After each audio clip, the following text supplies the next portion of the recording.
Tingginya tingkat pertumbuhan penduduk. Tingginya pertumbuhan penduduk. Secara umum, pertumbuhan penduduk adalah peristiwa mengenai pertumbuhan atau berkurangnya jumlah penduduk dalam suatu negara dari tahun ke tahun. Dalam pertumbuhan penduduk, selisih antara jumlah kelahiran dengan kematian disebut dengan pertumbuhan alamiah. Sementara itu, selisih antara jumlah migrasi masuk dengan migrasi keluar disebut dengan migrasi neta. Namun, banyaknya jumlah penduduk di suatu negara bukan berarti dapat memberikan keuntungan bagi negara. Terdapat 7 konsekuensi negatif dari adanya jumlah penduduk di suatu negara yang berdampak pada ekonomi negara, yakni kemiskinan dan ketimpangan pendapatan, pendidikan, kesehatan, ketersediaan bahan pangan, lingkungan hidup, migrasi internasional, dan distribusi pendapatan. Jenis-jenis pertumbuhan penduduk. Yang pertama, pertumbuhan penduduk secara alami. Pertumbuhan penduduk alami adalah pertumbuhan penduduk yang diperoleh dari selisih kelahiran dan kematian. Yang kedua, pertumbuhan penduduk non-alami. Pertumbuhan penduduk non-alami adalah jumlah pertumbuhan penduduk yang didapatkan dari selisih penduduk yang akan melakukan migrasi masuk, imigrasi, dan migrasi keluar, emigrasi. Yang ketiga, pertumbuhan penduduk total. Pertumbuhan penduduk total adalah pertumbuhan penduduk yang disebabkan oleh faktor kelahiran, kematian, dan migrasi. Faktor terjadinya pertumbuhan penduduk. Yang pertama, kelahiran atau natalitas. Angka kelahiran dibagi menjadi 2 jenis, yakni angka kelahiran kasar dan angka kelahiran khusus. Yang kedua, kematian atau mortalitas. Angka kematian ini hanya terdapat angka kematian kasar saja dengan 4 penggolongan, yakni angka kematian rendah, angka kematian sedang, angka kematian tinggi, dan angka kematian khusus. Yang ketiga, migrasi penduduk. Imigrasi memiliki 2 jenis, yakni migrasi masuk atau imigrasi, dan migrasi keluar atau emigrasi. Dari proses imigrasi, biasanya jumlah penduduk akan mengalami penurunan di daerah asalnya. Distribusi penduduk yang tidak merata antara perkotaan dan pedesaan. Persebaran penduduk dan fasilitas yang tidak merata antara desa dan kota akan menciptakan urbanisasi yang menimbulkan berbagai permasalahan kehidupan sosial.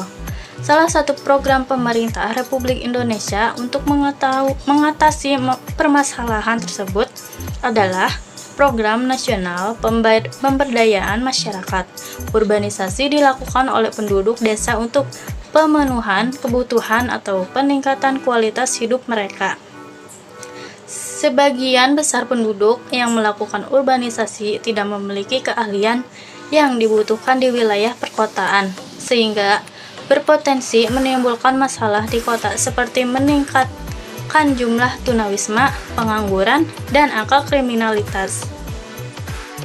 Oleh karena itu, penduduk desa harus diberikan kemampuan agar dapat mengembangkan dirinya dan memenuhi kebutuhannya di tempat asal mereka tinggal tanpa harus ke perkotaan. Program pemerintah seperti Program Nasional Pemberdayaan Masyarakat Mandiri atau bisa disebut PNPM Mandiri dapat menjadi solusi terhadap permasalahan tersebut. Distribusi penduduk yang timpang antara Pulau Jawa dan luar Pulau Jawa. Dengan persebaran penduduk yang timpang ini yang hanya terkonsentrasi pada Pulau Jawa akan menimbulkan berbagai permasalahan. Arus perpindahan dari Pulau Jawa ke luar Pulau Jawa sangatlah sedikit, apalagi jika dilihat bahwa Pulau Jawa merupakan wilayah Indonesia bagian barat yang lebih maju dari pulau yang lainnya, menyebabkan penduduk enggan bermigrasi keluar. Migrasi masuk pada provinsi yang ada di Pulau Jawa juga masih menjadi dominasi dibandingkan dengan provinsi dari pulau-pulau lainnya. Arus perpindahan tenaga kerja dari daerah pedesaan ke perkotaan telah melampaui tingkat penciptaan atau penambahan lapangan kerja, sehingga migrasi yang saat ini tengah berlangsung telah melampaui daya serap sektor-sektor industri maupun jasa-jasa pelayanan sosial yang ada di daerah perkotaan. Komposisi yang timpang antara usia produktif dan non-produktif. Semakin besar angka ketergantungan, akan semakin besar pula beban penduduk dalam menopang kehidupan dan akan mempengaruhi komposisi penduduk. Hal ini biasanya terjadi di negara berkembang dan terbelakang, di mana angka ketergantungan umumnya masih besar. Artinya, jumlah penduduk usia non-produktif jumlahnya masih besar, sehingga penduduk usia produktif harus menanggung kehidupan penduduk usia non-produktif yang jumlahnya lebih banyak. Sebaliknya, jika semakin kecil angka ketergantungan, akan semakin kecil pula beban dalam menopang kehidupan penduduk usia non-produktif, di mana jumlah penduduk usia produktif lebih banyak dibandingkan penduduk tidak produktif, belum produktif, dan sudah tidak produktif. Kualitas kehidupan penduduk yang masih rendah tercermin dari tingkat pendapatan, tingkat pendidikan, dan tingkat kesehatan. Bagaimana dengan ketiga tingkat di atas bagi penduduk Indonesia? Dari pengamatan Anda, saya yakin Anda telah mempunyai pendapat bahwa secara umum tingkat pendapatan, pendidikan, dan kesehatan penduduk Indonesia masih rendah. Yang pertama, tingkat pendapatan rendah. Pendapatan per kapita rendah juga berakibat kemampuan membeli atau daya beli masyarakat rendah, sehingga hasil-hasil industri harus disesuaikan jenis dan harganya. Bila industri terlalu mahal, tidak akan terbeli oleh masyarakat. Hal ini akan mengakibatkan industri sulit berkembang dan mutu hasil industri sulit ditingkatkan. Masih rendahnya pendapatan per kapita penduduk Indonesia terutama disebabkan oleh yang pertama, masih rendahnya pendapatan per kapita penduduk Indonesia terutama disebabkan oleh pendapatan atau penghasilan negara masih rendah. Walaupun Indonesia kaya sumber daya alam, tetapi belum mampu diolah semua untuk peningkatan kesejahteraan penduduk. Yang kedua, jumlah penduduk besar dan pertambahan yang cukup tinggi setiap tahunnya. Yang terakhir, tingkat teknologi penduduk masih rendah sehingga belum mampu mengolah semua sumber daya alam yang tersedia. Oleh karena itu, upaya menaikkan pendapatan per kapita, pemerintah melakukan usaha. Yang pertama, meningkatkan pengolahan dan pengelolaan sumber daya alam yang ada. Yang kedua, meningkatkan kemampuan bidang teknologi agar mampu mengolah sendiri sumber daya alam yang dimiliki bangsa Indonesia. Yang ketiga, memperkecil pertambahan penduduk diantaranya dengan penggalakan program KB dan peningkatan pendidikan.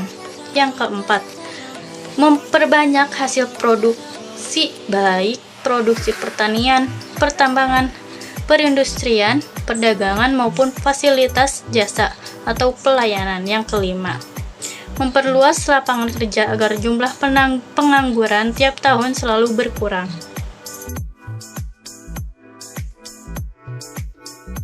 Selanjutnya, tingkat pendidikan rendah. Beberapa faktor penyebab rendahnya tingkat pendidikan penduduk Indonesia adalah: yang pertama, pendapatan per kapita penduduk rendah sehingga orang tua atau penduduk tidak mampu sekolah atau berhenti sekolah sebelum tamat. Yang kedua, ketidakseimbangan antara jumlah murid dengan sarana pendidikan yang ada seperti jumlah kelas, guru, dan buku-buku pelajaran. Ini berakibat tidak semua anak usia sekolah tertampung belajar di sekolah. Yang ketiga, masih rendahnya kesadaran penduduk terhadap pentingnya pendidikan, sehingga banyak orang tua yang tidak menyekolahkan anaknya.